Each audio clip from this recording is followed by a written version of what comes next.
Welcome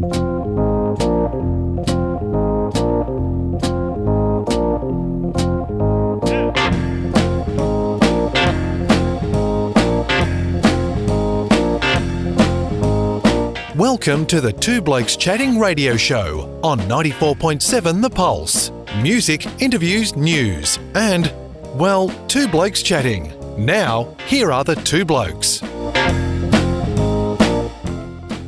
And that heralds in our next guest, who is on the line and will be coming to Geelong next week to perform at the wonderful Palais.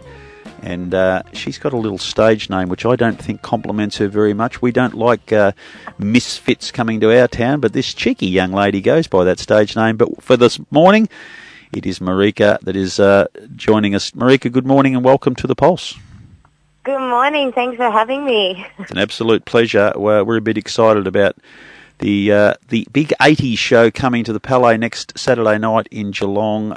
It's the music that we all loved as kids, and for younger people like you that have fallen in love with it as well, I think shows just how good our 80s music was.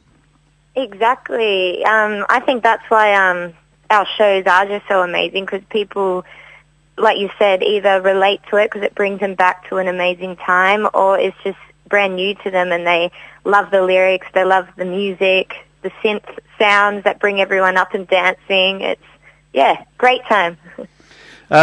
Let's talk about your career in the industry. You're a young lady. Did you grow up with the hairbrush singing in front of the mirrors in your early teens or even younger? I did, actually. Yeah, my dad's a drummer, so I was surrounded by music since I was actually in the womb with my mum. She would go to my dad's gigs. He's an old rocker at heart, so yeah, I grew up especially with this music as well. I was lucky to have parents with good music taste. Yeah, we've had the privilege of interviewing a lot of people on this show, and it was a contradiction then because I said interview and I said we had conversations with you, and that's what we did. But the likes of Russell Morris and Mike Rudd, Brian Cadd, great stars of the 60s and 70s, but whenever they talk on the show with us, they talk about the family of Australian music and all these old rockers and old bands that still go out and perform together, socialise together, have so much respect and admiration. I suppose growing up in a family like that, you were born into that straight away. Oh, yeah, definitely. It is definitely a community, especially here with Australia. I think everyone is just so loving. I even myself have mentors now here and there who I grew up listening, and then when you meet them in the community, when you actually start gigging in there, and then they're just so down to earth and great people, and they're like, look, we can be a mentor if you need help anywhere. It's just a great community here in Australia. What sort of mentors are you referring to, if you don't mind me asking? Yeah, so like some of them are a little bit, as I've got like Adam Thompson from Chocolate Starfish. You have Tanya Doko, like Bachelor Girl. You've got some of those guys as well. And, yeah, they're just all so amazing, really. Your own career, are you just a singer or did you learn an instrument, maybe even the drums off Dad when you were young? Oh, I have tried the drums. I don't have the best timing. But, yeah, I do play the keys as well. I dabble in a little bit here and there, but singing and performing is my major, I should say, and even dance as well. So I get through music in that way. It's funny you say that about the drums because I tried to learn the drums when I was at high school because I was fascinated, and I looked at all the possibilities of being in a band, and the drummers looked really easy. So it's not that hard. Look, all you do is just bang a stick. But when you actually do it and you have to keep in rhythm and you've got to get your foot doing things that your hands are not doing, it is a very, very I've got an enormous amount of respect for good drummers. Oh, and they're the glue of the band. If the drummer's not on, then the whole band doesn't know what they're doing. Yeah, it's funny, when you do, a fellow like Dave Grohl, who creates an entire track himself, he just does all of the instruments, so they just lay over the top of each other. Are you aware at what stage in that process does the drums go in? Are they first, last, middle? How does it happen? Because I can't quite see how they fit because they don't play notes as such. No, so I know with recording experiences, I usually do lay the drums first. Like I said, yeah, you can layer anything over the top and things like that, but your drums are your glue, and before you build a house, you always lay the base down first, and I feel like that's what the drums are for a song and for a band. So it's been amazing to play with such amazing drummers, and even in our band Forever80s, Nicky Sticks, he, in times we do use some synth stuff that it's on a track that kind of makes our sound even more authentic. He controls all of that, so if he doesn't want to press play, he's not ready. So in a recording studio, I suppose the drummer would put a set of headphones on so he's got something as a guide, and then he just goes, that's all recorded, and then the musicians lay over the top of that. That's it, yeah. We have our bass there, and then we go for it on there, but leave us to our own devices without that, and then, you don't know what you're going to end up with. Right, we know a little bit about you. Tell us the construction of the group that you were with, that you'll be coming to the Palais with, a little bit about your history, how you got together, and interestingly, how you've developed your little personas.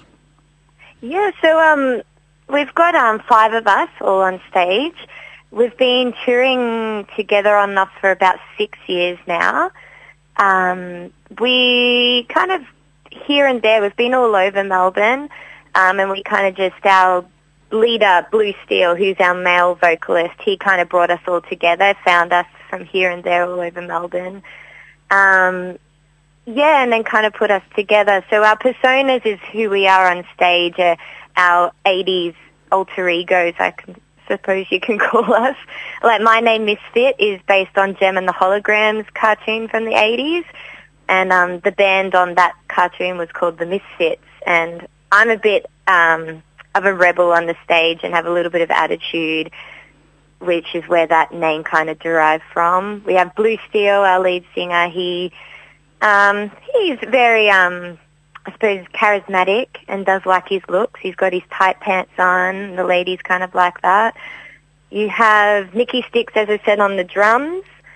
And then we have our amazing guitarist, Van Whalen, he can shred these solos as you would hear them on the tracks. He is really amazing. And then the Heartbreaker, we've got PC Heartbreaker on the keys, who is known for going a bit crazy and getting out into the audience. So if you do come to our show, watch out, PC may be coming to sit in your... So there's an element of acting and theatre in the show as well, which probably gives just a night listening to good 80s rock and roll a little bit more of a flavour. Oh, I think it does. I think definitely our show, because we like to get the audience really involved. I know we have done one show, and this was one of my favourite ones we did out in Shepparton, and there was this one guy right at the front, just came by himself, but he was dancing and singing to every song. So we just played with him. We found out his name. It was Brett, so shout out to Brett in Shepparton if he is listening. But we go down, we danced with him, we kept calling him out, and the audience actually really got into that. And then you have a few calling out, "Go Brett!" And we kind of make it a real big. Audience become part of the show. Well, that's great, because the Palais Theatre in Geelong is a famous theatre that lay dormant for a long period of time, but it's come to life in recent times for some really big artists and names coming back. And your show is exactly what the place was in its heyday. It was a vibrant place. The crowds were very much involved in the activity. So your style of show is going to be perfect for the venue. I hope you're looking forward to it as much as we are. And if people want to go to the show next Saturday night, are you familiar with how tickets may be obtained? Yeah, so you can. We do have our Facebook page, which is Forever80s, and there is a link through there, not just to this one in Geelong, but to all our shows. I believe it is Ticketmaster it will take you through too, but the link is on our Facebook page. Come and follow all our shows. We do have a few fans that actually they follow us around and come to most of our shows, which is really fun.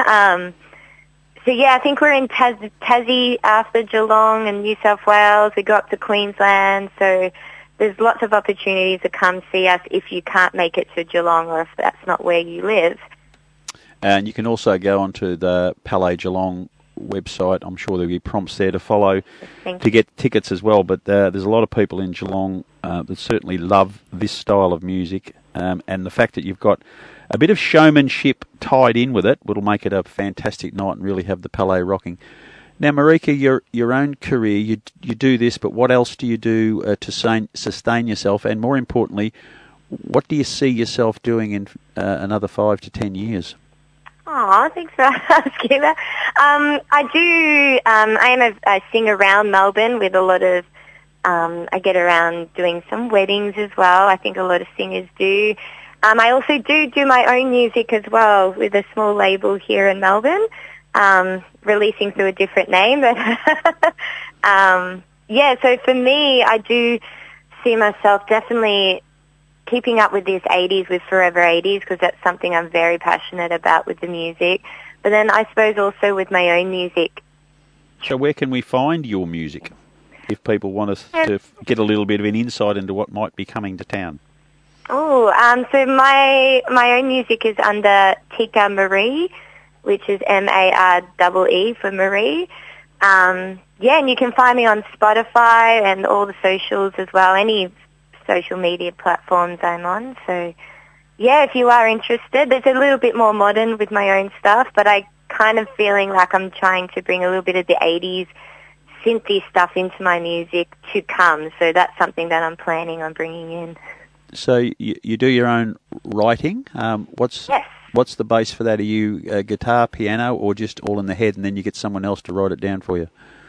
Yeah, so I do write my own with keys.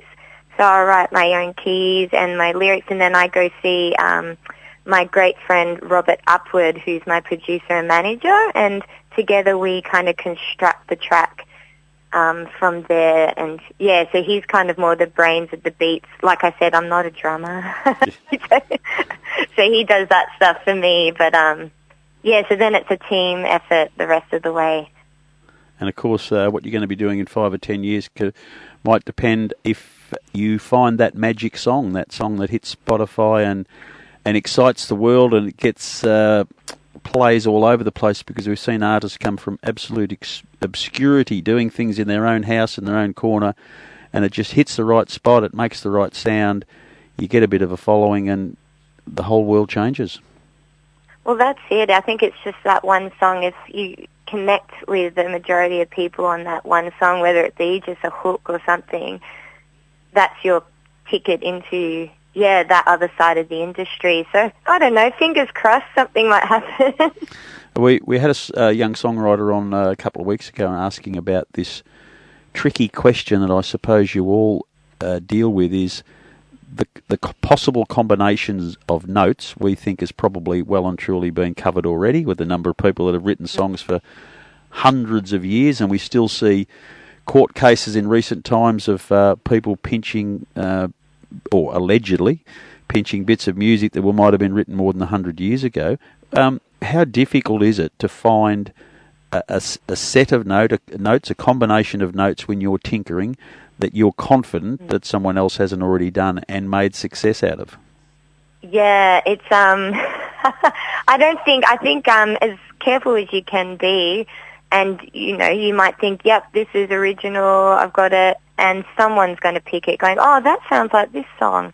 For me, I just think if you stay as pure to yourself as you can through the songwriting and write from the heart, I'm very much someone who, it's got to have feeling and meaning to you, and if you feel it, that will transfer through the song and to the listener, and hopefully then be more, authentic song and won't sound too much like any others. But as for notes, I think there's pop songs that are catchy for a reason, and it's those kind of structures and,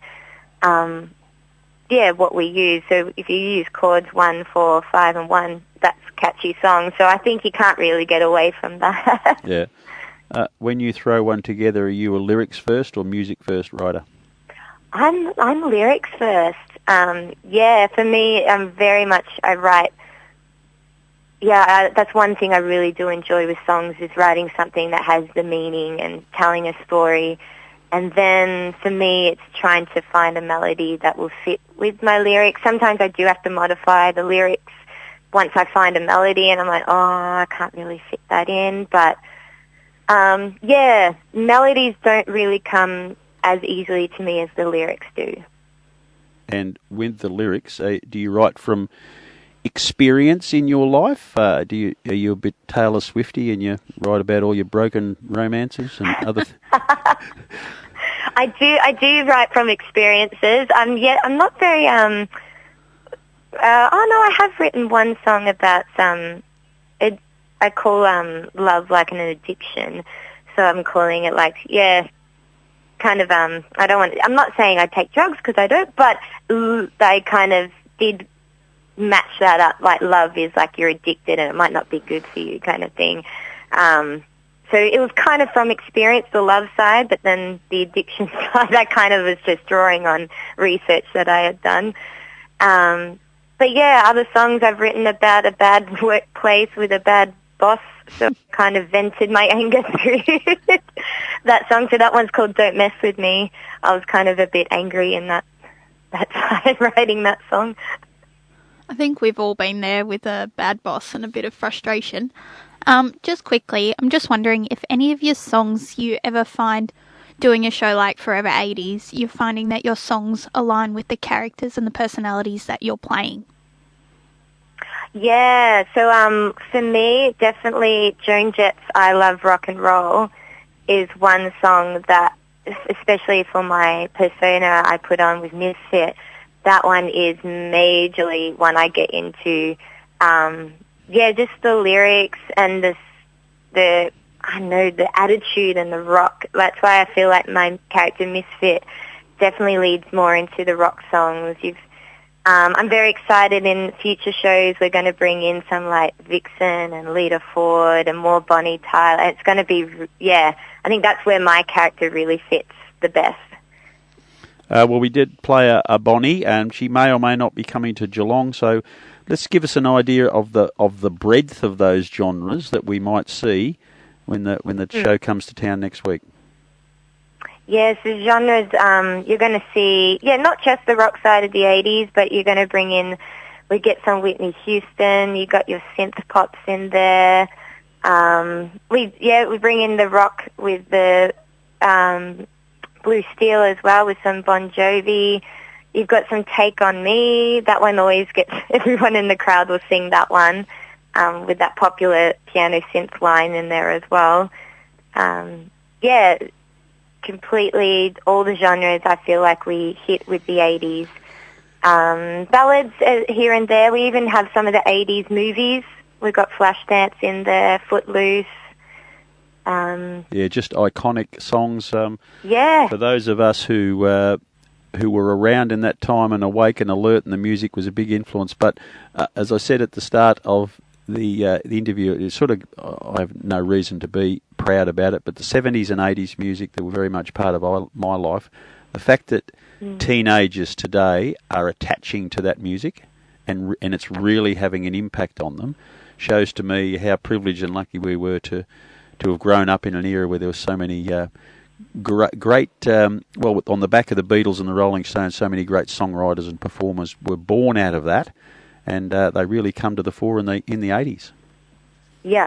Oh, no, definitely. And I think that's why all of us in this band, we're so passionate about it and sharing this music with people and bringing a younger crowd in with the older crowd, because the music is just great and the songwriting is, and we have the best time on stage, which I think that's why the audience gets into it so much as well.